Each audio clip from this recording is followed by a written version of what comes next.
কবিটি বাংলার পক্ষ থেকে সবাইকে স্বাগতম। শিক্ষার্থী, আশা করি তোমরা প্রত্যেকে ভালো আছো, সুস্থ আছো, কবিটি বাংলার সাথেই আছো।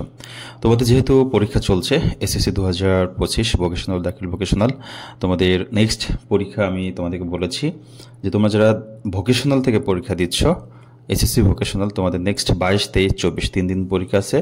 ইসলাম শিক্ষা, আত্মকর্মসংস্থান এবং বাংলাদেশের বিশ্ব পরিচয়। এই জন্য যেহেতু এগুলোর বন্ধ নাই, পরীক্ষা গ্যাপ নাই, এই জন্য আগে আগে সব প্রশ্ন, নমুনা প্রশ্ন এবং সাজেশনগুলো দেওয়ার চেষ্টা করছি যেন তোমরা একটু প্রিপারেশন নিয়ে রাখতে পারো, গুছিয়ে রাখতে পারো। শিক্ষার্থীবৃন্দ, তো আজকে তোমাদের সুবিধার জন্য প্রায় 100% কমন উপযোগী একটি নতুন আত্মকর্মসংস্থান ও ব্যবসা উদ্যোগের নমুনা প্রশ্ন দেওয়ার চেষ্টা করেছি। ইনশাল্লাহ নমুনা প্রশ্ন হুবহু তোমরা এখান থেকে কয়েকটি প্রশ্ন কমন পাবে।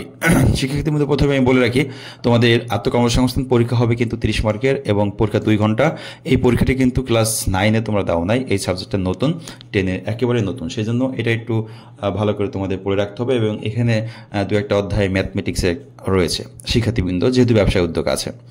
তো আমি এখানে প্রথম অধ্যায় থেকে একটি প্রশ্ন রাখার চেষ্টা করেছি, এটা যে দেখতেই পাচ্ছ। এরপরে 2 নম্বর অধ্যায় থেকে একটি প্রশ্ন, এটা 2 নম্বর অধ্যায়ের প্রশ্ন, এটাও 2 নম্বর অধ্যায়ের প্রশ্ন, আর 3 নম্বর অধ্যায়ের প্রশ্ন এখানে আছে, এই যে 4 এবং 5। তাছাড়া আমরা যদি দেখতে পাচ্ছি যে সোয়াফট দিয়ে এবছর মোস্ট ইম্পর্টেন্ট প্রেরণা দিয়ে প্রশ্ন যে ধরনের আসতে পারে, ব্যবসায় উদ্যোগে যে প্রশ্নগুলো আছে। 6 নম্বর হচ্ছে গ্রামীণ ব্যাংক অথবা এক কথা ব্যাংক রিলেটেড যেই এগুলো আছে, সংস্থা আছে সেগুলা। তাছাড়া আমরা দেখতে পাচ্ছি ব্যবসায়ী প্রকারভেদ, ব্যবসায়ী ধরনগুলো আলোচনা করার জন্য। এছাড়া দেখতে পাচ্ছি ম্যানেজমেন্ট নিয়ে একটা প্রশ্ন আমি এখানে রেখেছি, হিসাব, লেনদেন, লিপিবদ্ধকরণ, দুতরফার হিসাব রক্ষণ মূলনীতি, এই প্রশ্নটা মোস্ট ইম্পর্টেন্ট, পরীক্ষা আসার মতো। এছাড়া 10 নম্বর একটি সৃজনশীল লিখেছি কেস স্টাডি নিয়ে, মোস্ট ইম্পর্টেন্ট। তো নর্মালি তোমাদের পরীক্ষায় 9টা প্রশ্ন আসবে, লিখতে হবে 6টা, আমি কিন্তু তোমাদের 10টা দিয়েছি।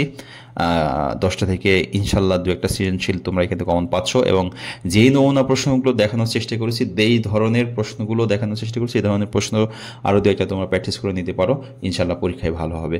সবাই সুস্থ থাকবে, ভালো থাকবে, সবার জন্য শুভকামনা রইল। আল্লাহ হাফেজ।